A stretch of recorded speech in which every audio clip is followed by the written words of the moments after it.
ja prezidents runā par sazvērstībām, tad citiem ārējiem aktieriem ir vieglāk šīs sazvērstības izplatīt. Tāpat arī Latvijā, kad bija Covid, tie bija vietējie aktieri, kas arī mēģināja pārliecināt par Covid sazvērstībām, kad valsts iestādes melo, viss ir slikti. Un tad Krievijai ir daudz vieglāk šajā te viss ir slikti vēstījumā, ka tev melo ieķerties un pagriezt to par labu sev. Sveiciens jau 24. Melnsas Balta podkāstu epizodē, klausītāji, skatītāji. Tiekamies valsts svētku nedēļā, īsi pēc ASV valsts prezidenta vēlēšanām. Šodien uz sarunu esmu aicinājis Mārtiņu Hiršu, kurš ir absolvējis starptautisko attiecību maģistratūru Ņujorkas Universitātē. Mārtiņš ir dezinformācijas pētnieks, aktīvi iesaistās kritiskās domāšanas veicināšanas aktivitātēs kopā ar Skeptika kafē. Tāpat viņš ir biežs viesis mēdījos, lai komentētu ārpolitiku, drošības jautājumus. Šodien es Mārtiņu izvaicāšu par ASV prezidenta vēlēšanām, arī dezinformācijas lomu tajās, kā arī pievērsīsimies informācijas manipulācijām un propagandai, ar ko Latvijas sabiedrība regulāri sastopas no Krievijas plašsaziņas līdzekļu puses. Sveiks, Mārtiņ! Sveiks! Sākšu es ar ASV prezidenta vēlēšanām. Tikko kā viņas ir beigušās, ko tas nozīmē Latvijai, kad Trumps atgriežas Baltajā namā? Man sanāk divas lietas savienot. ASV ārpolitikas ekspertīzi un to dezinformācijas pētniecību. Un viens, ko es droši varu pateikt, būs vairāk dezinformācijas. Latvijā, pasaulē Trumps bija tas, kurš stāstīja, ka Covid nav īsts. Trumps bija tas, kurš stāstīja, ka vēlēšanas nozagtas. Un tas iedvesmoja populistus, radikāļus visur pasaulē. Arī Latvijā pēc Trumpa pirmās uzvaras vēlēšanās pirms 8 gadiem mums arī bija partija, kas ar tādiem ļoti tādiem trumpiskiem paņēmieniem ieguva 2. vietu mūsu vēlēšanās. Tā kā noteikti būs vairāk dezinformācijas. Muļķība mums apkārt, bet runājot par starptautisko attiecību jautājumu un aspektu, tad viens, kas raisa bažas, daudz Latvijā diezgan pamatot, ir Trumpa diezgan kritiska attieksme pret Ukrainu. Viņš ir teicis, ka viņš grib atrisināt šo karu 24 stundu laikā. Vienīgais, kā ātri var atrisināt karu, Trumps, ja mēs piespiež Ukrainai padoties. Nav nekāda veida, kā ASV varētu Krievijai likt pēkšņi strauji kapitulēt šajā konfliktā. Tā kā tas ir negatīvs signāls, un tas visnegatīvākais ir, kad Trumps bija tas, kurš izdarīja spiedienu republikāņiem kongresā jau pagājušajā ziemā, un republikāņi pusgadu apturēja finansiālo un militāru atbalstu Ukrainai. Kara brīdī, kad Ukrainai vajag šo atbalstu no ASV, jo Eiropieši nespēja piegādāt pietiekoši daudz šo militāro apbruņojumu priekš Ukraiņiem. Ja skaties uz pagātni, tad tās nākotnes vēsmas no ASV ar Trumpu kā prezidentu var būt diezgan tādas bažīgas, īpaši Ukrainai. Mums Baltijā savukārt satraukties salīdzinoši maz par ko, jo tā nav tikai ASV, kas garantē mūsu drošību. Mums ir kanādieši, ir briti, franči, ir vācieši, ir vairāk nekā puse NATO dalībvalstis, kas ir sūtījuši savu karaspēku uz Baltijas valstīm. Tā kā tas nav tikai ASV, kas garantē mūsu drošību, tā ir visa NATO alianse, un pat ja ASV, ja Trumps dara kaut ko dīvainu, tad pāries NATO ir ar mums. Paskatīsimies, protams, ka tuvāk nāks janvāris un inaugurācija par tām 24 stundām un to solījumu un īstenību, protams, praksē.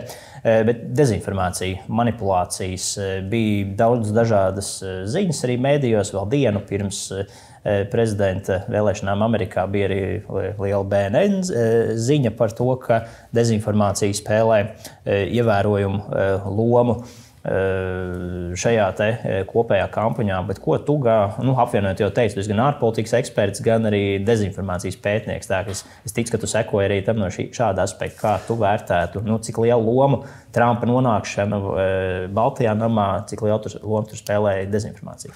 Jā, bija gan Krievija, gan Ķīna, gan Irāna, kas mēģināja no dažādiem dīvainiem stāstiem ietekmēt ASV vēlēšanu rezultātu, kas ir interesanti, kad Krievija vairāk Trumpam par labu, Irāna savukārt vairāk Harisai par labu, Irāna savukārt negrib Trumps, lai atgriežās, ka katrai šai valstī var būt citādas intereses, un Ķīna arī vairāk Harisas pusē.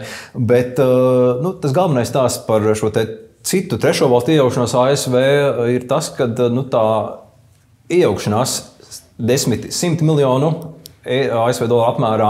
Ja mēs skatāmies uz Harisas kampaņu, sots miljards, Trumpa kampaņa vairāk nekā miljards, tad tā iejaukšanās apjoms salīdzinoši mazs, daudz mazāks nekā ASV iekšpolitiska tēriņa vēlēšanās. Tas ir viens, un otrs, kad šajās vēlēšanās nebija tāds milzīgs skandāls saistīts ar Krievijas iejaukšanos pirms 8 gadiem, kad Krievija palīdzēja nopludināt šos te Hillary's Clintonas e-pastus. Tas bija daudz lielāks skandāls, lielāka iejaukšanās, lielāka ietekme uz vēlēšanām. Pašlaik nekas tāds grandios, milzīgs nav bijis. bijis. Jā, Krievija mēģina šķelt ASV sabiedrību, mēģina polarizēt, mēģina palielināt problēmas ASV, bet nav bijis nekas tāds grandios, kas varētu būt nosvēris pār kaut kas vienā vai otrā virzienā. Un par dezinformāciju kopumā runājot, Trumpu var saukt arī par dezinformācijas prezidentu, jo viņš daudz vairāk izplata dezinformāciju nekā Krievija, nekā jebkurš cits ASV. Kaut arī tas pats, kad vēlēšanas iepriekšējās it kā tika nozagtas, kurās viņš zaudēja. Trumps ir tas, kurš mēģināja nozagt vēlēšanas un apmelot pretiniekus tieši tajā pašā, ko viņš mēģina izdarīt, apmelot pretiniekus un neatstāt šo te ASV prezidenta amatu, musināt tos atbalstītājus, iebrukt kongresā, kā diezgan problemātiski, kad ASV prezidents izplata melus, nepatiesības, un tāpat par Covid, tāpat par daudziem jautājumiem Trumps ir izplatījis lietas, kas ir ļoti tālu no patiesības vai realitātes, un tas bažīgais ir, kad arī nākotnē izstāsta, ka Trumpa administrācijā varētu būt cilvēki, kas par veselību piekrīt vairāk alternatīvai medicīnai, nevis īstai medicīnai, un dažādām dīvainām lietām par pasauli. Redzēsim, kas būs ārlietu amatos, drošības amatos, bet, ja Trumps ieliek savējos radikālos maga republikāņus, tad var būt diezgan interesants lietas, ko mēs sagaidām no viņa. Paturpinot par dezinformāciju, mēs gada sākumā pavasarī, kad mums pašiem šeit Eiropā bija Eiropas parlamenta vēlēšanas, Latvija, citas valsts, mēs bijām diezgan nobežījušies par mākslīgais intelekts, jaunās tehnoloģijas, dziļviltojumi, audio, video, fotogrāfijas. Amerikas vēlēšanās tur diezgan daudz bija, manuprāt, ar mākslīgo intelektu ģenerēts saturs. Noteikti nevar vienmēr tur visu piedēvēt Krievijai vai kādam ārvalstu aktoram, bet kā tu to vērtē? Jā, kopumā man arī darbā aicina identificēt gadījumus, kad Kremlis izmanto dziļos viltojumus, un to identificēt pilnīgi droši ārkārtīgi grūti. Kaut kāds attēls, ja viņš izskatās pēc mākslīgā intelekta radīt, es jau nevaru zināt, vai viņš ir vai nav. Tur nav tādu viegli vienkāršu veidu, kā pateikt, šis teksts vai šis attēls ir mākslīgā intelekta radīts. Bet jā, Trumps izmantoja pāris attēlus, kas bija mākslīgā intelekta radīti, kas attēlo viņa oponenti ļoti negatīvā gaismā. Un ASV, atšķirībā no Latvijas, nav nekāda ierobežojuma par to, vai var vai nevar izmantot mākslīgā intelekta radītus attēlus vēlēšanu laikā. Un Trumps vienmēr var pateikt, ka viss taču zina, ka tas ir mākslīgais intelekts, viņš zina, ka tas nav īsts, kaut gan nav pilnīgi droši, ka visi vēlētāji šos te Harisas kariķējušas bildes attēlo, kur attēlo viņi kā komunisti drēbēs un sarkanās zvaigznes simbolikā. Tā kā Trumps mēģināja izmantot AI attēlus, diskreditēt pretinieku, un visdrīzākais tur vajag kaut kādus ierobežojumus vai kaut kādu šo te kontroli par to, cik mākslīgo intelektu drīkst vai nedrīkst drīzāk izmantot vēlēšanu kampaņu laikā, jo ne visi spēj atšķirt mākslīgus attēlus no īstiem cilvēku radītiem attēliem. Tā kopumā ir problēma, ka tās tehnoloģijas attīstās un mainās pasaule, bet ne visi cilvēki aug un mainās līdzi tai pasaulē. Jebkurš mūsdienās ir pāris klikšķu attālumā no mākslīgi ģenerēta attēla, un ir daudz cilvēki, kur to vienkārši vēl nezin, un kuriem šādi te tikpat kā īsti attēli var šķikt kā pilnīgi īsti. Paskatāmies uz ekrāna ziņā arī vēlēšanu laikā, kur dezinformāciju mēs zinām no Krievijas puses, arī cita autoritāra režīma puses parasti ir daļa no plašāka hibrīda uzbrukuma arsenāla, lai maldinātu. Viena daļa bija arī šis te FIB paziņojums 5. novembrī sociālo mediju kontos par bumbošanas draudiem. Atceramies, mēs arī īstenībā vēl pirms gada skolas, bērndārzi, izglītības iestādes saņēma masīvus līdzīgus arī bumbu draudus. Šeit izmanto bumbu draudus arī Džordžijas štatā, īpaši, lai mēģinātu kaut kā atturēt, es pieņemu, vēlētājs no došanās pie vēlēšanu urnām. Kā tu to skaties? Viens atturēt, otrs vienkārši radīt haosu, apjukumu, kādu stresu ASV sabiedrībā, palielināt spriedzi. Turklāt, ja Trumps būtu zaudējis, viņš visdrīzākais apšaubītu vēlēšanu rezultātus, un šāds te gadījums visdrīzākais būtu par pamatu, kur visi nav spējuši nobalsot, jo ir bijuši kaut kādi incidenti ASV vēlēšanu gaitā. Tā kā Kremļa mērķi ir dažādi, un kopumā tas lielais ir palielināt spriedzi starp dažādām sabiedrības grupām, sēt neusticību par vēlēšanām, par demokrātiskām institūcijām, un kaut kādā veidā tiek apgrūtināta iespēja cilvēkiem vēlēt, tas ir daļa no tā vēlēšanu integritātes apšaubīšanas vājuma maināšanas. Protams, kāds tur konkrētais mērķis, tur mēs varam tikai minēt šajā gadījumā, bet tas viss iet tajā kopā, ka palielināt spriedzi un mēģināt apšaubīt vēlēšanu godīgumu ASV. Bet kopumā tie Kremļa instrumenti ir ļoti daudz un dažādi. Viens ir sēd neuzticību, ir arī absolūti viltot informācija, ir aiz matiem pielikt informācija, ir arī joki, par ko mēs iespējams runāsim arī tālāk. Tur tas arsenāls ir diezgan plašs. Katram gadījumam var pievilkt kaut kādu manipulācijas metodi un mēģināt pagriezt notiekošo Kremlim par labu kaut kādā veidā.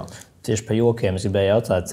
Viena no metodēm, ko Kremlis izmanto, ir hahaganda. Varbūt tās viņi arī ieskicējis vairāk, bet es kā vienu piemēru turpinot vēl par Amerikas prezidenta vēlēšanām. Šeit ieraksts no X platformas 6. novembrī, kur tiek rādīti arī kadri no Krievijas propagandas kanāla Россия 1. Un skatāmies, klausamies izvilkumu. Но у нас для вас есть небольшой сюрприз. Вот люди уходят, они ловят такси, уезжают. Но одного человека мы попросили задержаться. У него есть особенное послание для всех наших зрителей, слушателей программы «60 минут». Его зовут Вес. И он по-русски не говорит, но немножко может передать такой музыкальный привет. Я смотрю, музыки много было сегодня в эфире. Wes, what is your message to Russian people? Пусть еда будет солнце, пусть еда будет небо, пусть еда будет мама, пусть еда буду я. Thank you so much. Спасибо. Спасибо. Спасибо. Thank you. Это невероятно, Валентин. Вот в таком настроении люди покидают вечеринку Дональда Трампа.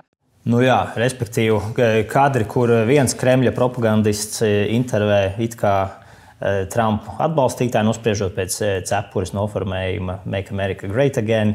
Cilvēks nerunā krievu valodā, bet ir iemācījies krievu bērnu dziesmiņas, un tas tiek izmantots propagandas vajadzībām. Tur cita propagandists, ka bāja rēc fonā un priecājās it kā, ko tu par šito epizodu saki, un kas vispār ir hahaganda, vai šī ir hahaganda, un kā tā strādā? Hahaganda joki, humors, izsmiekls, lai attēlotu savu oponentu vai kādu jautājumu, kā kuriozu, kā dīvainu.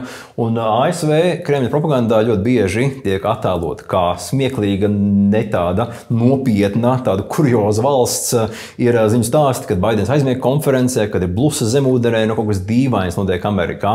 Šeit arī tas tam atbalstītājs izstāstā smieklīgi, dzied kaut kādu bērnu dziesmiņu, un tie amerikāņi tādi dīvaini jau kopumā vien ir. Un tas ir veids, kā tu vari ierāmēt attieksmi pret ASV kā valsti, kā nāciju, tādā kuriozā gaismā. Un tad viss, ko amerikāņi saka, tiek filtrēts ar to ironisku, un tie amerikāņi jau neko nesaprot. Un tas nav tikai par amerikāņiem. Krievijas mēdījos arī Baltija tiek ierāmēta kā tāda kurioza, dīvaina, tāda rietumnieciska, bet tāda smieklīga. Jā, viņi varbūt rietum patīk, bet viņi tāda dīvaini odiozi ir. Ir bijuši seriāli, kuros ir cilvēki no Baltijas, un vienmēr viņi noteiktā gaismā tiek parādīti. Arī diskusiju šovos ir bijuši Kremlim pietuvināti cilvēki no Baltijas, un viņi vienmēr aizstāv tos rietumus, bet viņš aizstāv tos rietumus skaidrs, jo viņš ir baltietis. Tā kā vienmēr ir šie te veidi, kā caur emocijām ierāmēt kaut kādus jautājumus. Tas ir viens. Otrs savukārt tas, kad paņem kopumā šādu te amerikāni, reku viņš zina to Krievijas dziesmu un parāda amerikāņus, kad ne visi amerikāņi ir pret Krieviju, pret Putinu, pret karu. Reku dažiem arī patīk Amerikas kultūra, reku viņš tur rāda to miera signālu priekš Krievijiem, kas arī ierāmē to, ka ne visi amerikāņi ir pret Krieviju. Tā kā šādu it kā nevainīgu sižetu tur var ielikt iekšā ļoti daudz emocijas, un emocijas ir tas spēcīgākais instruments propagandas arsenālā. Ja mēs skatāmies uz Putina paziņojumiem, uz tam, kas nāk no valsts iestādēm, ļoti bieži ir savs. Tur kaut kādi varbūt manipulēti, bet tāda savs informācija. Un tad mēdījos, sociālos tīklos, žurnālisti, influenceri to propagandu piepilda ar emocijām. Un emocijas ir tas, kas pavelk cilvēkus. Emocijas ir tas, kas liek dalīties ar stāstiem, ar šādu sižetu, ar citiem sižetiem. Piemēram, par Baltijas valstīm pēdējos 10 gadus jau kopš mums ir NATO karavīri. Atkal un atkal dažādi attēli, ka NATO karavīri pērk alkoholu veikalos, nenosakāmos veikalos, kaut kur varbūt pat Baltijā, kaut kādi karavīri pērk alkoholu un nāk klāt šeit paziņojumi, ka rekur NATO karavīri daudz dzer. Nevis sargā Baltiju, bet lieto alkoholu. Un šis smieklīgie stāsti izplatās kā uguns. Un parasti cilvēki, kam nav nekāda saistība ar Kremļa propagandu, ar viņiem dalās, un tas ir smieklīgs stāsts. NATO karavīrs ir kasti pilnu ar aliem, kas pats būtības nav pat nekas slikts. NATO karavīri svin svētkus, ir dzimšanas dienas, tas nav nekas tik tāds neiedomājams, bet tas joks, tas humors ļauj ierāmēt kaut kādus jautājumus, noteiktos veidos un izplatīties daudz labāk uz tīklos nekā tas stāsts, ka tur, nezinu, NATO gatavo placdarmu iebrukumam Krievijā, kas ir daudz sarežģītāks stāsts nekā stāsts, ka NATO vienkārši cer Baltijā. Bet mērķa auditorija šitam, kā to šeit pamatā Krievija, mēs, rietumi, kas varētu būt šitādēm, piemēram, šim te konkrētajam? Jā, šim konkrētajam, tas ir priekš Krievijas iekšējā patēriņa, jā, reizēm, kādreiz Krievijas stāsts arī Baltijas sasniedza, tagad ļoti prātīgi Latvija.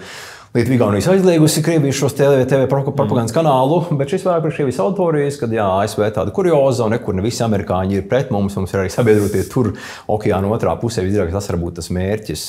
Bet kopumā, kas ir tās autorijas, Krievija mēģina pielāgot tos stāstus dažādām autorijām. Tas, kas ir iekšējā autorija, tas ir viens, uz āru ir citi stāsti, tāpēc ir Russia Today, tāpēc ir šie propagandas kanāli rietumos, kur mēģina šos Kremļa stāstus padarīt maigākus vai rietumu valstīm pieņemamākus. Tas ir tas, kā strādā komunikācija, jāpielāgo tas message katrai auditorijai. Ja tu stāstīsi rietumos to pašu, ko stāsti Krievijas auditorijai, kas jau desmitiem gadus ir dzīvojis ar to Kremļa propagandas pasaules skatījumu, tad rietumos cilvēki būs šokā vienkārši. Bet ja tu lēnām pilināsi pakāpeniski, ka tur neusticību, vai kad kur arī ASV ir kurioza, tai rietumu auditorijai, tu daudz labāk viņu uzrunās nekā šo trako Kremļa propagandas stāstu, kas priekš daudziem Krievijā liek, kas pilnīgi normāls. Rietumos tā hardcore trakā Kremļa propaganda ļoti daudziem tiešām liktu saraukt acis un teikt nē. Tur Dugins un tā. Bet, labi, šitajā gadījumā tur ir pazīmes. Ir tur Kremļa propagandisti viens, Rusija Dzīna kanāls. Mēs redzam, šitas ir štata propagandisti, štata kanāls, Krievijas apmaksāts, diezgan viegli atpazīt. Ja nav tas kaut kāds tradicionālais, pēdiņās mēdījis, nesaucas viņas pa mēdījiem, propagandas kanāliem, bet kā atpazīt? Kas ir tās pazīmes? Ja kaut kas parādās, jebkur tradicionālā, sociālā mēdījā, kā atpazīt, ka tā ir Kremļa dezinformācija, propaganda, kas ir tie sarkanie karogi vai pazīmes, tavuprāt, galvenās? Tā galvenā problēma ir, ka nav tādu 5 vieglu, ātri vienkāršu veidu, kā vienmēr atpazīt un nekad neuzķerties, bet ir pāris lietas, kā skatīties. Viens, mēs jau runājām, emocijas, ja kaut kas ir tāda spēcīga emocionālā mērce, tas ir tas brīdis, kā jāizslēdz tā kritiskā domāšana, jo emocijas mēģina apslēpēt kritisko domāšanu. Tas ir pirmais. Nākamais, tāda melnbalta pasaule, tur labie pret ļaunajiem, NATO slikts absolūti, Krievija labā, vai tas pašas sazvērstības, ka kur valdība absolūti sliktā, kur mēs tur patiesības cīnītāji, tāds melnbalts skatījums, tas ir tas, kas arī liecina, ka jāpieslēdz kritiskā domāšana, jāizvērtē notiekošais katastrofizācija. Ja kāds saka, ka kur viss būs slikti, viss būs briesmīgi, pieņemsim kur vienu soli, pēc 5 dienām, mēnešiem viss būs vienkārši katastrofā. Arī, ja ir daudz emociju, ja ir kaut kādi šādi melnbalti, pārspīlēti, hiperbolizēti, mēģināja manipulēt, tas ir tas, ka mums jāsāk domāt daudz vairāk. Bet tajā pašā laikā ir daudz dažādas niansētākas manipulācijas metodes. Ļoti bieži tāpēc Kremlis atlasa tikai tos faktus, kuri viņam par labu strādā. Kur NATO veic apmācības Baltijā, kur NATO ir milzīgas mācības Skandināvijā, kāpēc NATO palielina karavīru skaitu pierobežā, NATO patiesībā gatavojas uzbrukt Krievijai. Un tas viss, ko es minēju, varbūt patiess. Tikai Kremlis aizmirsa pateikt, kad NATO sāka palielināt karavīru skaitu tikai pēc tam, kad 14. gadā Krievija iebruka Ukrainā. Un sāk ievērojami palielināt karavīru mācību skaitu pēc 22. gada kara, ko Krievija sāka. Tu izlaid tos divus faktus, skaties tikai vienpusēji, atlas to, kas tev dara, un pagriez ar patiesu informāciju notiekošo sev par labu. Un tas ir ļoti tāds niansēts, sarežģīts paņēmiens, ka tu ar faktiem melo, bet atlasītiem faktiem melo. Tas, ko mēs saucam par informācijas manipulāciju, kas nav varbūt tīri, tur pilnīgi meli, pilnīgi smuļķības, dezinformācija, bet ir viena daļa rūtiski noklusētā. Kā šito cīnīties, tavuprāt? Ja tev pašam būs kaut kāds risinājums jāiedod? Tas ir ļoti grūti, jo, ja cilvēkam trūkst tas konteksts, ja viņš nezina neko par pasauli, tad šī vienpusējā patiesā, bet ar izlaistu diezgan svarīgu informāciju, propaganda strādā ļoti labi, jo tur pat nevajag mēģināt melot, tur vienkārši var ar patiesību, bet tādu selektīvu patiesību pārliecināt cilvēkus. Bet tā problēma ir tas, ka ne tikai Kremlis žurnālisti to dara. Tas ir mums visapkārt. Reklāmās ir vienpusēja informācija, politiskās kampaņās vienpusēja informācija. Tās manipulācijas metodas nav tikai kaut kas tāds, ko Kremlis dara, un ļoti bieži arī vietējie aktieri to kritisko domāšanu, mediju pratību kaut kādā mērā vājina, izmantojot manipulācijas metodes. Tā kā nav tikai tā. Tas pats Trumps ASV, kurš izmanto sazvērtības, lai tiktu pārvēlēts. Viņš vājina ASV sabiedrības kritisko domāšanu, mediju pratības spējas un atver ASV priekško dezinformācijas par vēlēšanu norisi, par šiem stāstiem, kad vēlēšanas ietekmētas kaut kādos veidos. Ja prezidents runā par sazvērtībām, tad citiem āriem aktieriem ir vieglāk šīs sazvērtības izplatīt. Tāpat arī Latvijā, kad bija Covid, tie bija vietējie aktieri, kas arī mēģināja pārliecināt par Covid sazvērtībām, kad valsts iestādes melo, viss ir slikti. Un Krievijai ir daudz vieglāk šajā te viss ir slikti ka tev melo ieķerties un pagriezt to par labu sev. Tā kā Krievija nav visvarāna, ļoti bieži viņi izmanto tās vājības, kas ir Latvijā, rietumos, arī ASV. Nav tā, ka Kremlis izdomājas kaut kādas visvarānas metodes, kuras ir superefektīvas. Ļoti bieži tie ir ievainojumības, kas ir Latvijā, rietumos, kuros Kremlis ieķerās un tad pagriež notiekošo sev par labu. Kas ir mūsu ievainojumība, tavuprāt, galvenā? Galvenā Latgale. Latgale ir viens no mazāk turīgākiem reģioniem tikai Latvijā, bet visā Eiropas Savienībā. Un pētījumos, ko esmu veicis, tie cilvēki, kuri piekrīt visvairāk Kremļa stāstiem par Latviju, par NATO, par pasauli, viņi saka, ka ekonomiski viņi ir sliktāk nekā elites vai cilvēki Rīgā. Viņi saka, ka valsts iestādes viņus nepārstāv, par viņiem neinteresējās, kad ir šī ekonomiskā astumtība no valsts, kas ir īsta problēma. Kremlis to nav mākslīgi radījis. Bezdarbs ir Latgalē 9%, vidēja alga ir daudz zemāka nekā Rīgā. Cilvēki nav dumji, viņi dzīvo Latgalē, viņi redz, ka ir bišķi sliktāk nekā citos Latvijas reģionos, īpaši Rīgā, un tad Krievija ir daudz vieglāk pārliecināt ne tikai, kad ir sliktāk ekonomiski, bet reāli tev melo, reāli Krievija ir daudz labāka, reāli viss ir daudz labāk, foršāk Kremļa stāstos nekā tas, kas notiek Latvijā. Un šķelt palielināt, samilzināt šīs īstās problēmas, sabiezināt krāsas un pārspīlēt un pielikties matiem un padarīt to pasauli daudz tādu briesmīgāku un negatīvāku šajā te mērķa auditorijā. Es vēl nepiekrīšu par Latgali tā pilnībā. Es pirms kaut kādu laiciņu biju drošības fórumā Indrā, kas ir burtiski pāris kilometri tur no robežas. Un tas ir kaut kas, ko nevis valsts institūcijas bija baigi vērtiecīgi plānojuši, taisījuši. Tas bija vietējā kopiena, vietējā nevaldības organizācija bija izdomājusi šito, uzrunājusi ministrijas, kultūra, aizsardzība, būs valsts kancelēja, NATO Stratkom centru. Un iedomājos, visi arī aizbrauc. Un tā diskusija, tur cilvēki no visas pierobežas, arī Rīgas, visi rakuši. Un tad mēs redzam, īstenībā tā milzīga vilkme, aktivitāte. Un es teiktu, ka tur cilvēki īstenībā to Krieviju, Baltkrieviju kā draudu uztver daudz reālāk. Iespējams, kā viena otru citu pašvaldību vai iedzīvotāji tuvāk galvaspilsētai. Tur tā pilsoniskā aktivitāte bija liela. Es nesaku, ka visā Latgalē tā ir, bet tur ir arī labie piemēri. Un, manuprāt, mums viņus vajadzētu vairāk izcelt un pavairot. Es tam pilnīgi piekrītu. Un Latgalē un kopumā mūsu sabiedrība ir nedaudz sašķelta. Arī Latgalē, piemēram, armijā un zemesardzē ir vairāk cilvēki nekā pārējos reģionos.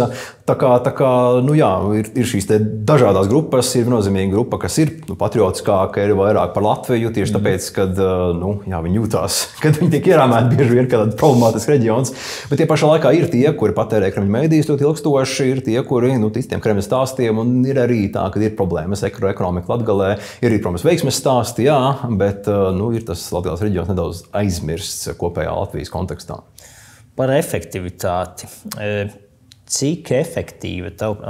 Es domāju, tur Krievija tērē milzīgus resursus. Tur pirms pāris gadiem 1,9 miljārdu ASV dolāru propagandai. Nākamgad tur arī teju 1,5 miljārdu ASV dolāru plāno tērēt. Apjoms ir daudz. Kvalitāte, vai tur paņem uz kvantitāti, kvantitāte svarīgāk par kvalitāti, un tad tas viss tiek gāsts mūsu virzienā, un tur efektivitāte nav svarīga. Kā tu komentētu šito, kas ir svarīgāks? Kvantitāte, kvalitāte un cik efektīvi viņi sasniedz vispār rietumu sabiedrības ar to savu propagandu? Visvarīgākais ir ilgtermiņš, un tā Baltijas valsts problēma ir, ka tā Kremļa propaganda ir mums bijusi pagājušo 10 gadus, 90. arī Padomju Savienības laikā mācīja skolās, ka NATO ir sliktais, ka amerikāņi ir tie ļaunie. Un ir daudz cilvēku, kur izgājuši cauri PSR izglītības sistēmai, un kopš 90. pat neatkarīgā Latvijā turpināja patērēt Kremļa televīziju, šo Krievijas iekšējo informācijas tirgu, un turpināja ticēt šiem Kremļa stāstiem. Tur nav bijis neviens brīdis, ka viņi domātu, ka NATO ir kaut kas labs vai ka amerikāņi kaut kas labs. Un tā ir tā problēma, kad ja tu sistemātiski gadu desmitiem vari cilvēkus apstrādāt, stāstīt viņiem savu pasaules skatījumu, tad tie cilvēki dzīvo tajā Kremļa realitātē. Par rietumiem savukārt citādāk. Tur tiešām ir tās informācijas operācijas, tiešām ir mēdīji, kur mēģina pēdējo 10 gadus izplatīt šos te prokremliskos vēstījumus, bet arī ir valstis, kur Russia Day bija populārs pirms viņu slēdza, jo Kremlis piedāvā šo te alternatīvo pasaules skatījumu, kur tradicionāli mēdīji saka balts, mēs sakam melns. Un ļoti bieži Kremlis iepako šos stāstus emocionāli efektīvi, un tad vietējie populisti, vietējie konspirologi, vietējie radikāļi šos Kremļa stāstus paņem un jau tālāk izplata. Kremlis nosaka šos galvenos vēstījumus, tad ir Krievijas mēdīji, tālāk tas aiziet sociālos tīklos, kur ir dažādi influenceri, daži saistīti ar Kremli, daži nesaistīti, ir dažādi uzņēmēji arī pie mums, kur ir tirgojās ar Krieviju, kuriem šie Kremļa stāsti ir izdevīgi, ir dažādi dīvaini politiķi, kuriem arī šie Kremļa stāsti ir izdevīgi. Cilvēki bez nekādām tiešām saiknēm ar Kremli, kur jau šos Kremļa stāstus atkārto daudz tālāk. Tā kā izmērīt to Kremļa ietekmi ir grūti, bet to Kremļa to lielo narratīvu, kā angliski master narratives, to lielo stāstu, ka kur rietumos ir slikti viss, ka Krievijas modelis ir laba alternatīva, ka demokrātijas ir tādas sapuvušas, ka nevar uzticēties mēdījiem. Šie lielie narratīvi diezgan veiksmīgi aiziet, un tad rietumu influenceri, rietumu politiķi, kur tos paņem, atkārto, un tā Kremļa roka tur jau ir apslēpta. Nav tā, ka Kremlis ir samaksājis patiešām viņiem, lai atkārto tos stāstus rietumos, bet viņi viņus atkārto, un reizēm arī uzvar vēlēšanās ar tiem stāstiem. Donalds Trumps vēlēšanās debatēs atkārtoja Kremļa propagandas stāstu, ka kaut kādā veidā Amerika ir vainīga pie Krievijas iebrukuma Ukrainā, un kad rekur pa lielam ātri varētu visu šo karu izbeigt, jo viņš jo Krievija it kā grib mieru Ukrainā, viņš jau tā Krievija sarunāt mieru pāris dienu laikā, kas arī nav tā realitāte. Ja Krievija gribētu mieru, viņiem vienkārši jāpārtauc karš Ukrainā ir. Nav tā, ka rekur Ukraiņi ir tie, kas to karu kurina šajā te valstī. Tā kā šo te Krievijas ietekmi izmērīt ir ļoti grūti, jo tā nav tikai Krievija, tie arī vietējie spēlētāji, šie te Kremļa stāsti plūst uz rietumiem dažādos veidos, kam, manuprāt, ir vismazākā ietekme tam, ko ļoti bieži pamana un mēģina izdzēst no interneta šie te boti, troļļi, kaut kādas tās operācijas Facebookā, kur ir acīm redzami mākslīgi konti. Un tam tā ietekme ir ļoti zema. Arī Latvijā ir bijuši pētījumi, un cilvēki saka, ka tos komentārus viņi īsti neņem baigi nopietni vērā internetā, jo mēs visi zinām, internetā komentāri ir kaut kas dīvains, muļķīgs, tur nav nekas baigais saturs priekšā, un ar komentāriem cīnīties un Kremļa propagandu tur ņemt ārā, es domāju, tam gan nav baigā ietekme, bet kaut kādām tiem lielajiem vēstījumiem, kas plūst no Krievijas rietumiem un Baltijas valstīm, tur gan ir daudz lielāka ietekme. Par Krievijas narratīvu nonākšanu rietumu telpā mums gadījums, kad Francijas, Vācijas apvienotais mēdījis Arte pavisam nesen, vēl pirms pāris mēnešiem izplatīja filmu. Sākumā tur vācu, franču, angļu, principā visās lielajās Eiropas valodās. Auditorija arī miljoni kopā pa vairākām valstīm ņemot, un tur ir, tu pieskāries puspatiesībām vai arī selektīvai informācijai. Tajā sižetā par Latviju tur bija diezgan daudz neglēmojoša Latvijai satura, pamatā par imigrācijas likumu, par Kremļa arī narratīvu par rusofobiju, deportācijām un citi šie rāmējumi. Kas šitas ir? Šitā ir Kremļa ietekme, šitā ir rietumu žurnālistu nezināšana par Latviju, vai šitas ir kaut kas... Kas šitas ir, Mārtiņ? Vairākas lietas. Viens, tāda slinka nevērība, jo, par Latviju gan 22. gadā, gan 14. gadā ļoti bieži rietumu žurnālisti rakstīja tādas ļoti vienkāršotas melnbaltas lietas. Kur Baltija nākamā, kur viss Latvijā ar Krieviju kopiem slikti. Kāpēc tā? Šiem žurnālistiem nav laika iedziļināties. Viņiem jāraksta par Baltiju, tad par tuviem austrumiem, tad par Ķīnu. Viņi varbūt kaut ko palasa, varbūt kaut ko papēta, bet viņi nav eksperti šajos jautājumos. Labākajā gadījumā viņi atbrauc uz Baltijas valstīm, nointervē vienu prokrievisku radikāli, kad valsts iestāžu pārstāvi, konflikts. Un tas ir labs stāsts priekš mēdījiem, ja ir kaut kāds konflikts. Iet detaļās, prasa laiku, prasa finanses. Tas stāsts, ka jā, daļa krīvvalodīgo par Krieviju, daļa pret Krievijas, daļa latviešu tur tādi, daļa šitādi. Tas ir niansēts sarežģīts stāsts, ko ir grūti iepakot, grūti pārdot auditorijai. Un tas vienkāršais stāsts, ka rekur viss ir slikti vai viss ir labi, daudz vairāk aizies arī ārtē, arī rietumos. Tas neobligāti ir kaut kāds manipulācijas mēģinājums. Tas ir vienkārši, ka tam žurnālistam nav bijis pietiekoši daudz laika, resursu, nofilmēt, nointervēt, uztaisīt pietiekoši kvalitīvu šo ziņu stāstu. Arī ir bijuši citi stāsti, kad rekur Baltu iekaros pāris dienu laikā, ko arī rietumu pētnieki ir teikuši, ir viss kaut kas bijis, kas vienkārši ir tāda slinka nevērība, vienkārši resursu trūkums, jo tāda patiešām padziļināta žurnālistika, tas prasa laiku. Un Baltijas valstis nav bijuši tie rietumu uzmanības centrā.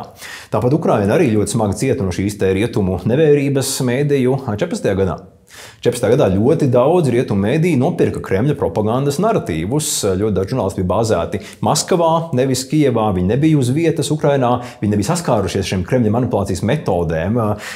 Tagad, kad es arī kolēģiem no rietumiem saku, kad rekur Krievija fašismā apsūdz Baltijas valstus, viņi saprot, jo arī tagad rietumus apsūdz fašismā Krievija. Pirms 10 gadiem šīs apsūdzības fašismā, kas ir kā atzīmes Baltijā, daudz rietumu eksperti, arī mēdīji ņēma nopietni, jo viņi īsti nezināja, kā šī manipulācijas metode strādā. Viņi ar to nebija saskārušies. Un tas ir tas lielais pluss, kad lēnām pakāpeniski rietumos tā izpratne, tās zināšanas par Kremļa propagandu, par Kremļa manipulācijas metodēm lēnām iet uz augšu, bet ne visi žurnālisti, ne visi ierēģi par to zina, jo tu nevari būt eksperts visos jautājumos. Es nezinu, ar ko šie konkrēti ārta žurnālisti strādāja, bet ir diezgan viegli kļūdīties, jo Baltijas valstis ir sarežģītas. No malas šķiet tādas vienkāršas, bet, ja iedziļinies, tad mūsu sabiedrībās, mūsu politikā ir daudz dažādu nianšu, ko žurnālistiem vai nav laiks, vai vienkārši nav arī resursu izpētīt. Jo ir žurnālisti, kas atbrauc uz Latviju, tik daudz viņiem bijuši Latgalē, visdrīzākais absolūtais mazākums. Viņi uztaisa to stāstu, noķerot kādu uz ielas aiz rokas, un cerot dabūt šo sensāciju, lai kāds nostītos viņu šo ziņu stāstu par Baltiju, kas daudzās valstīs nav tā pirmā prioritāte viņiem mēdīju un interešu augšgalā. Kur ir lielie žurnālisti, lielie mēdīji rietumvalstu, kuriem ir budžeti arī miljonos iekrīt uz Kremļa dezinformāciju un naratīvu pavairošanu kā ar Latvijas mēdījiem, kas ir krietni mazākiem budžetiem, finanšu, cilvēku resursiem. Cik veiksmīgi mūsu Latvijas mēdīji, tavuprāt, tiek galā ar Kremļa dezinformācijas iegrožošanu, atspēkošanu, naratīvu nepavairošanu? Latvijas sabiedrība unikāla tādā ziņā, ka tā Kremļa propaganda ir bijusi ar mums pēdējos 30 gadus, un cilvēkiem ir diezgan laba tā izpratne par to, kas ir tie Kremļa stāsti un kas ir tie Latvijas vai rietumu stāsti, un vismaz par ģeopolitiskiem jautājumiem, tie neatkarīgie kvalitīvie mēdīji neuzķerās vai ļoti, ļoti reti uzķerās. Par vērtību jautājumiem, tas ir gan kaut kas cits. Ir bijuši stāsti, kas ir safabricēti no Kremļa par vērtībām, kas atnākuši uz Baltijas blogosfēru. Tad kaut kāds dīvains zemes kvalitātes mēdījis to paņem, un no Saeimas satversmes, no Saeimas tribīnes, tad politiķi atkārto tur stāstus par briesmīgām liberālām vērtībām rietumos, kad tur māca bērndārzos visās dīvainas lietas, ka tās liberālās vērtības pagrimušas, dekadentas un tādā garā. Tā kā ir tie ģeopolitiskie stāsti par NATO, par rietumiem, par Ameriku, par pašu Ukrainu, pret ko mūsu mēdīja sabiedrība imūna, bet kaut kādi tie vērtību stāsti, ko laiku pa laikam, kas no Krievijas tomēr atnāk līdz mūsu informācijas telpai un ko ir arī grūtāk uzcert, jo šo NATO sliktu stāstu Baltijā stāsta tikai Krievija, šos vērtības stāstus arī vietējie politiķi stāsta, arī no rietumiem, tas pats Trumps, tie paši rietumu konservatīvie stāsta šo vērtību stāstu, ka vajag kaut kādas alternatīvās vērtības, nevis liberālās demokrātiskās vērtības. Tā kā tas daudz sarežģītāks un niansēts jautājums nekā tā ģeopolitika, kur mūsu reģionā Kremlis ir vienīgais, kurš saka, ka NATO ir slikts. Un rietumos savukārt tas stāsts par ģeopolitiku nav tik vienkāršs, jo rietumos ir cilvēki, kuriem netik NATO, kuriem nepatīk militārisms, kuriem nepatīk kardarbība, ko ASV darījusi Irākā, Afganistānā, un tas arī ir pilnīgi leģitīms viedoklis. Neobligāti, tev var nepatikt NATO rietumos, neobligāti tu esi prokremlisks. Bet, protams, Krievijai ir izdevīgi šie cilvēki rietumos, kur ir pret NATO, un tad viņi var izmantot to savā propagandā. Stimulēt arī to viedokli vispār. Sanāk īstenībā, ka Latvijas mēdījiem tā faktu pārbaudīšana iekšējā redakcijās un noturība pret to Kremļa dezinformāciju iespējams ir pat labāk nekā rietums. Jā, kaut kādos veidos noteikti Latvija ir priekšā. Mēs arī viena no pirmajiem sākām šo mediju pratības, šo faktu-čeku iniciatīvas, kas bija ļoti veiksmīgi. Ap 16. gadu Latvijas mēdījos parādījās daudz gan televīzijas sižeta raidījumi, tur melu teorija, tīri fakti un citas rubrikas, kurās runāja par to, kas tad ir šī dezinformācija, Kremļa propaganda, kā tas strādā. Tas bija lieliski. Kas ir tas trūkums, ka tā mērķa auditorija, kuru visvairāk ir Kremļa propaganda, krievalodīgie, viņu šis te nesasniedz, jo krieviski fact-checkings vai kaut kāda mediju pratības iniciatīvas ir bijušas daudz mazāk nekā latviešu valodā. Arī savos pētījumos mēs prasām aptaujās un fokusgrupās cilvēkiem, vai jūs zināt kādu fact-checkinga iniciatīvu, un latviešu valodā runājošie nosauc daudz un dažādas, krievalodīgie ar grūtībām, ja vispār kādu zinātu, jo vienkārši krieviski ir bijis ļoti maz vai tikpat kā nekas. Un tā, protams, ir problēma, šo te mērķa auditoriju, kas ir visievainojamākā, vārīgākā, nav sasnieguši šīs iniciatīvas pēdējos 10 gados. Tu esi atsevišķās formātos un arī publiski teicis, ka mums vajadzētu arī krievu valodā nodarboties ar faktu pārbaudīšanu iespējams. Vienlaikus mēs arī daudz kur mediju telpā, sabiedriskajos medijos ejam prom no krievu valodas satura. Vai tu joprojām šobrīd 24. gada nogalē valsts svētku laikā pieturies pie šī te, vajag arī faktu kaut kāds melu atspēkojums un faktu pārbauda arī krievu valodā, un ja jā, tad kāpēc? Ir strateģiskā komunikācija, kas saka, ka ir vēstījums jāpielāgo mērķa auditorijai. Ja tu gribi, lai cilvēki patērē to saturu, tad tev ir jārunā ar viņiem tādā valodā, kādu viņi izmanto, kādu viņi saprot. Tas saturs jāpielāgo tai mērķa auditorijai. Un ir atšķirības starp latviešu valodā, krievalodīgā runājošo mērķa auditoriju. Mēs neesam vienādi, mēs esam identiski. Un Latvijā, ja mēs skatāmies uz aptaujām, ceturtdaļa krievalodīgo latviski nerunā vispār, var runāt ļoti slikti, čau sveika līmenī. Tas ir slikti, tā nevajadzētu būt. Bet tā ir tā realitāte. Ja mēs komunicēsim tikai latviski, ceturtdaļu krievalodīgo mēs vienkārši nesasniegsim. Tad tas ir ok, ja tas, ko mēs vēlamies, labi. Ja mēs gribam viņu sasniegt, tad kaut kādam saturam krieviski ir jābūt sabiedriskajā mēdījā vai vismaz privātos mēdījos kaut kādam saturam, kas sasniedz šo te auditoriju, kura nav iemācījusies valodu, bet viņi nav iemācījusies, viņi neiemācīsies tuvākajā laikā. Tas ir viens, un nākamā lielā problēma ir, kad šī ceturtdaļa tie nav tikai seniori, tie ir arī jaunieši. Ja mēs skatāmies uz 9. klases eksāmena rezultātiem latviešu valodā, ceturtdaļai ir zemākais līmenis, šis A1, A2, ko mēs no senioriem pieprasām. Ja valsts, kuriem 9 gadus šie bērni ir bijuši valsts rokās, skolās nav spējusi iemācīt viņiem latviešu valodu, tad mēs nevaram pieprasīt no viņiem, lai viņi pēkšņi patērē šo saturu latviski.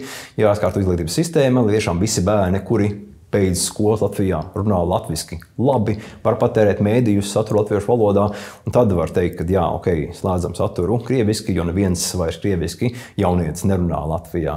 Tā kā, ja mēs gribam, lai šeit krievalodīgie patērē vietējos mēdījus, tad kaut kas jādod pretī. Jo tas, kas notika pēc 22. gada, mēs sākām slēgt Krievijas televīzijas kanālus, online mēdījus, bet mēs neko neiedevām vietā. Un krievalodīga auditorija televīzijā aizgāja no Kremļa kanāliem uz starptautiskiem kanāliem, kuriem ir subtitri krievu valodā vai vienkārši dublēts krieviski, nesāk patērēt vietējos kanālus, viņi aizgāja uz starptautiskiem kanāliem. Tas pats par online mēdījiem, viņi drīzāk aizgāja nevis uz TVN Delfiem LSM, bet aizgāja uz Telegram, uz sociālajiem tīkliem, kur viņi var dabūt saturu krievu valodā, jo nekādi mēģinājumi piedāvāt papildu saturu, aizslēgt ir viens, bet pastiet roku, uzrunā šo auditoriju, nekādi tādi mēģinājumi īsti nav bijuši no mūsu puses. Tā ir tā politika, ko valsts ir izvēlējusies. Igaunijā cita pieeja, kurš būs veiksmīgāks, redzēsim ilgtermiņā. Bet, manuprāt, tas ir diezgan ironiski, kad Latvija 10 gadus runā par strateģisku komunikāciju, apmāca ierēģņus, un tad 22. gads un emocijām mēs ļaujam ņemt virsroku, izmetam visu strateģisku komunikāciju miskastē un ejam kaut kādas tās morālās pieejas komunikācijai, kad viņi domā nepareizi, runā nepareizi, viņiem jāmainās, un tad, kad viņi mainīsies, tad mēs viņiem runāsim, kas ir pilnīgi pretējais strateģiskās komunikācijas pamatiem. Es tev nepiekritīšu. Es īstenībā oponēšu tev man šeit 2, pat 3 punktos. Viens ir par jēdzieniem. Es vismaz strateģiskā komunikācijā nelietoju vārdu terminu krievalodīgais, drīzāk iedzīvotājs ar krievu sarunvalodu ģimenē. Krievalodīgais ir drīzāk tāds Kremļa krievu pasaules konstrukts, kas, manuprāt, ir nepareizs. Otrs ir par, es arī nejauktu strateģisko komunikāciju ar mediju politiku. Manuprāt, šis ir vairāk mediju politikas jautājums. Tas, ko tu saki par to, kādam saturam būt vai nebūt, jābūt atbalstītam no valsts puses. Un trešais ir saistīts ar to, ko tu teici par to, kā viņus sasniegt. Vai sasniegt, jo, manuprāt, ir nepieciešams radīt arī, ja mēs to piedāvājam saturu joprojām ļoti brīvi, krievā valodā mēs neredzam arī pieprasījumu pēc latviešu valodas, ne tikai prasmes, bet arī lietošanas ikdienā. Vai ko tu par to pēdējo punktu domā, vai nav tā, ka mēs tad to latviešu valodas lomu kaut kā mazinām vai nevairojam? Jā, tam es pilnīgi piekrītu, ka jāmāca latviešu valodā ir krievvalodīgiem runāt, ir, kad tas pats saturs LSM krieviskajā, ka tur var likt vēl latviešu valodu klāt, latviešu mācīšanas kaut kādu saturu.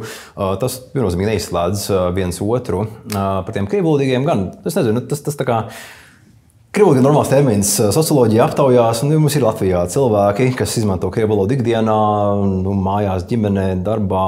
Tas nav nekas tāds jauns. Krievija to neizdomāja, šie cilvēki dzīvoja šeit 30 gadus. Tas, ka Kremlis izmanto šo terminu savā propagandā, tas neizslēdz, ka šie cilvēki eksistē. Viņi pie mums dzīvo un var sākt par citautiešiem, par krievvalodīgajiem, bet runā šie citautieši pārsvarā krieviski. Jā, ne visi, bet lielākā daļa viņi runā ikdienā krieviski, ģimenēs, mājās, dzimtā valoda krievu, tā kā, Jā, tā kā angļu valodā agree to disagree, kā saka, par to mēs te nevienosimies, un mums jau tā saruna nav arī, kā saka, par visu jāvienos. Bet tu pareizi man šeit pieskāries tajā lietai, ka cilvēki aizmigrēja uz ne tikai pēc tam, kad Neplapēja noslēdza vienu lielu daļu 22. gadā, cilvēki aizmigrēja ne tikai uz rietumu, bet arī uz sociālo mediju platformām. TikToku, Telegramu paralēli zinām, ka arī 22. gada pavasarī ļoti aktīvi Kremļa propagandisti visi vēra vaļā tiem, kuriem vēl nebija atvērti konti, kanāli šajos te. Tur, plus vēl arī YouTube, ļoti daudz satura vienību. Mēs ar Infotelpas mūsu analīzē to regulāri monitorējam, redzam. Ko tu domā? Es zinu, ka tu esi arī paudis viedokli par TikTokiem, Telegramiem, ir bijuši arī parakstu vākšanas platformā Mana balss. Vajag vienu, otru, abas aizliegt, ierobežot Latvijā, vai valdībai tur būtu jābūt aktīvākai tajās platformās? Ko tu domā par šo? Par sociālajiem tīkliem kopumā mēs slēdzām šos tradicionālos mēdījus, piekļuvi televīzijai, online ziņām no Krievijas, un tad daudz cilvēku, kas patēja šo saturu, viņi pārgāja uz sociālajiem tīkliem, un arī tagad YouTube, Facebook, varbūt viņi nobunoja Kremļa mēdīju kontus. Bet ir šeit konti, kas pārpublicē mediju saturu, var būt Solovjevu YouTube, var būt Baltkrievu ziņas YouTube, var Krievijas ziņas, var būt visu Kremļa propagandas ziedu arī YouTube, ja viņi grib atrast un māk meklēt. Tie pašā laikā Telegrams, manuprāt, ir īpaši bīstams sociālais tīkls, jo tajā darbojas viss Kremļa propagandas zieds. Tur ir Kremļa politiķi, tur ir Kremļa mēdīji, tur ir Kremļa militārie blogeri, top 10 lielākie konti, 9 no viņiem Telegramā ir prokremliski, Kremļa propaganda. Tas Krievijas saturs, vairāk nekā puse no visa satura Telegramā ir Krievijas saturs. TikTokā, Facebookā, Twitterī tur tas saturs ir dažāds. Tur no Amerikas, no Latvijas, no Britiem, no visas pasaules. Telegrams ir Krievijas iekšējais sociālais tīkls. Un tas, kad cilvēki tur iet, visdrīzākais tad arī liela daļa no viņiem patēra šo te Kremļa saturu. Jā, tur atrast kvalitīvu saturu, jā, tur atrast arī ukraiņus, bet tas nomācošais daudzums ir tieši Kremļa propaganda. Un tāpēc, ja mēs Latvijā esam aizlieguši odnaklasņiki, kontakti, tad kāpēc neaizliegt arī šādu te vēl lielāku, ietekmīgāku par šiem diviem sociālajiem tīkliem kanālu Telegram, kurā pārsvarā ir Kremļa propaganda. Tā kā tas ir tas, par ko es iestājos, kad Telegrams nav nekas labs. Ja grib čatot, ja var izmantot citas aplikācijas, ja grib uzzināt par Ukrainu, ir cita veidi, bet Telegram pārsvarā ir Kremļa propaganda. Jā, tur ir jēdzīgas lietas, bet lielākais vairums no informācijas Telegram nāk no Krievijas tieši, un tā nav opozīcija. Lielākais nomācošais informācijas daudzums ir Kremļa prokremliska informācija. Turklāt Telegram Krievija izmantojusi arī karā. Piemēram, Iekarojot teritorijas austrumu Ukrainā, Krievija uztaisa Telegram kontus, kur it kā šie vietējie sagaida Krieviju, kur it kā vietējā jaunā pašvaldība tur sarunājas ar cilvēkiem, kas Ukrainā ir, un tālāk jau mēdī ziņot, ka rekur Telegramā ir diskusija, kā tad Ukraiņi sajūsmāja par vietēju jauno pašvaldību, ko Krievija ir mākslīgi uztaisījusi Mariupolē un citur, izmanto Telegram diskusijas, mākslīgi radītas, lai attaisnotu invāziju, lai radītu šo tēlu, ka Ukraiņi ir sajūsmā par Kremļa klātbūtni. Un to Krievija nedara Facebookā, nedara Twitterī, to viņi dara tieši Telegramā, izmanto šo savu tīklu karā, lai attaisnotu okupāciju. Tā kā tur ir diezgan nopietnas problēmas ar Telegram darbību, ko dara Krievija, un kad arī tas pats fakts, ka Telegrams brīvi darbojās vēl arvien Krievijā, daudz ko liecina, kamēr Facebooks, Twitters, citi ir ar smagiem ierobežojumiem Krievijā. Uz jau nobeigumu, ejot mūsu sarunai, tiekamies šobrīd patriotu mēnesī, arī valsts svētku nedēļā. Mums arī šī gada narratīvas tēma tam visam ir mana Latvija, mana atbildība, saistīts arī ar valstiskumu un stiprināšanu. Krievija, Baltkrievija, autoritāri režīmi mēģinājumi ietekmēt mūsu valstiskumu kaut kādā veidā. Kas ir tas trakākais, kas varētu mūs apdraudēt? Vai tā būtu dezinformācija, vai tas būtu citas metodas attiecībā uz Latvijas turpināšanos kā valsti? Ko mēs redzam no Gruzijas, no Ukrainas, ja valsts ir vienota, spēcīga, ja nav kaut kāda iekšēja konflikta vai nestabilitāte vai kaut kādas politiskās šķelšanās milzīgas, tad viss ir kārtībā. Tajā brīdī, kad mēs kļūstam vāji, ievainoti, sašķelti, tas ir tas, kad Krievija var mēģināt izmantot šīs vājības pret mums, kamēr Latvijas politikā mums ir stabilitāte, kamēr Latvijā iekšēji mums nav kaut kāda ekonomiskā krīze vai kaut kādas Covid pandēmija, kas bija, ka arī, ko mēģina izmantot diezgan aktīvi, lai šķeltu mūsu sabiedrību, tikmēr mēs būsim spēcīgi un vienoti. Kamēr arī rietumi ir vienoti, tikmēr Krievijai nav daudz šo rīku instrumentu, lai šķeltu mūsu sabiedrību. Un tajā brīdī, kad mēs kļūstam vāji, sašķelti, kaut kādā haosā, kaut kādā nestabilitātē, tad Kremlis var mēģināt ietekmēt mūsu valstis. Bet tajā pašā laikā lielais pluss ir, kad šie Kremļa mēdīji, kur varēja brīvi darboties Latvijā, Lietuvā, Igaunijā, tagad ir slēgti. Milzīgs kanāls, kas varēja sasniegt cilvēkus pavisam brīvi, ātri, vienkārši ir slēgts. Un tagad jau netieši uz sociālajiem tīkliem grūtāk ir sasniegt šīs auditorijas pie mums. Tā kā tas ir milzīgs pluss. Vajadzēja slēgt Kremļa propagandu, vajadzēja ierobežot šo brīvo piekļūt cilvēku sirdīm un prātiem Latvijā. Tā kā tās iespējas, ka Kremlis ietekmēs Latvijā vēlēšanas notiekošo, tagad ir jau daudz mazākas nekā 3 gadus atpakaļ. Tā kā Kremļa propagandas slēgšana pilnīgi pareizs solis, jo tas, ko Kremļa mēdī dara, nav žurnālisms, tie nav mēdī, tie propagandas kanāli, tam nav saistība ar žurnālistiku vispār nekāda. Tādā ziņā milzīgs pluss, ka mēs esam šo kanālu, šo piekļuves vektoru slēguši. Ir jauni izaicinājumi, jā, bet tie ir daudz. Kas vēl būtu jādara? Sociāli tīkli, pirmkārt, un tas ir problēma tikai Latvijā, visā pasaulē, aktīvāk aicināt uz tos tīklus, monitorēt saturu, ņemt ārā Kremļa propagandu, jo kā Facebooks, tas pats Twitteris, citi pelna miljonus, dažos gadījumos miljardus uz reklāmām, un tad viņi saka, ka viņiem nav resursu, lai monitorētu dezinformāciju savās platformās, kas vienkārši nav patiesība. Un ilgus gadus Facebook brīvi darbojās Latvijā, nebija neviens cilvēks, kas monitorētu saturu latviski. Tagad ir vairāk, jā, cik daudz mēs īsti nezinām, bet jāpieprasa šim platformu atbildība, un Latvija viena pati to nevar, tas jādara kopā, tas ir jādara sadarbībā ar pārējām Eiropas valstīm, un tur Eiropas Savienība mēģina darīt pakāpeniski, pieprasīt no šīm lielām platformām atbildību. Un vēl viens spēcīgs elements šajā informācijas karā ar Krieviju ir šī Krievijas žurnālistu diaspora, kas ir pie mums Rīgā, kas pa lielam ir frontes līnija karā ar Kremļa propagandu, kad mēs ne tikai cīnāmies pret Krievijas informācijas ieplūšanu pie mums, mēs arī atbalstam Krievijas žurnālistus, kur mēģina vainot Putina režīmu. Tā kā nav tā, ka mēs esam upuri vai mēs esam kaut kāds vājas spēlētājs, tieši pretēji mēs esam viens no spēcīgākajiem pīlāriem, kas mēģina atbalstīt Krievijas opozīciju cīņā pret Kremli, pret Putina režīmu. Drupinot to informatīvo telpu vai Kremļa žogu ķieģeli pa ķieģelim. Pēdējais jautājums, ko es jautāju pilnīgi visiem, vairāk uz nenopietnas nots, kas ir trakākais dezinformācijas vēstījums, ko tu jebkad esi dzirdējis, vai kas tev liekas pats tāds interesantākais, savdabīgākais? Trakākais tur var par plakano zemi un tādām lietām, bet kas ir viss tāds ar lielāku ietekmi bijis pēdējos gados, ir Donalds Trumps, kad vēlēšanas ir nozagtas. Tas sagrauja ASV ticību vēlēšanām, tas aizved daļu ASV sabiedrības republikāņu sazvērstību teorijās. Un pašlaik lielākā daļa republikāņu vēlētāju, lielākā daļa republikāņu kongresmeņu piekrīt šai sazvērstības teorijai, šim lielajam melam, kad vēlēšanas tika nozagtas, ka tas ir no iekšas tiek dupināta ASV demokrātija, un tas atstāja ietekmi uz pārējo pasauli. Arī pie mums pēc vēlēšanām bija cilvēki, kas mēģināja teikt, ka vēlēšanas ir nozagtas vai manipulētas, par laimi pie mums tas neaizgāja tik labi kā ASV, bet ja Trumps izplata melos dezinformāciju, tam ir daudz lielāka ietekme nekā tad, ja Krievija mēģina aplinkus mūsu sabiedrībā kaut ko ietekmēt. Jo ja ASV prezidents, ko citē mēdī, ko dzird visā pasaulē, arī Latvijā daudz vairāk nekā Kremļa propagandu, melo, izplat sazvērstības, tā ir daudz lielāka problēma nekā tur Kremlis šad tad kaut kādus stāstus pludina iekšā mūsu sabiedrībā, mūsu informācijas telpā. Paldies! Tas bija politologs, starptautisko attiecību pētnieks un dezinformācijas pētnieks Mārtiņš Kiršs. Paldies tev par šo sarunu! Paldies! Šī bija jau 24. Melns uz balta podkāsta epizode, kas jau atkal ir no valsts kancelejas maigajām inovāciju laboratorijas telpām, kas ir arī mūsu viens no atbalstītājiem. Ja vēlies arī tu iesaistīties Latvijas informatīvās telpas drošības stiprināšanā, seko līdzi dažādiem rakstiem, pamācību video, podkāstiem un saturam mūsu platformā www.melnsuzbalta, kā arī YouTube, sociālo mediju kontos, Spotify un citviet. Līdz nākamajai sērijai.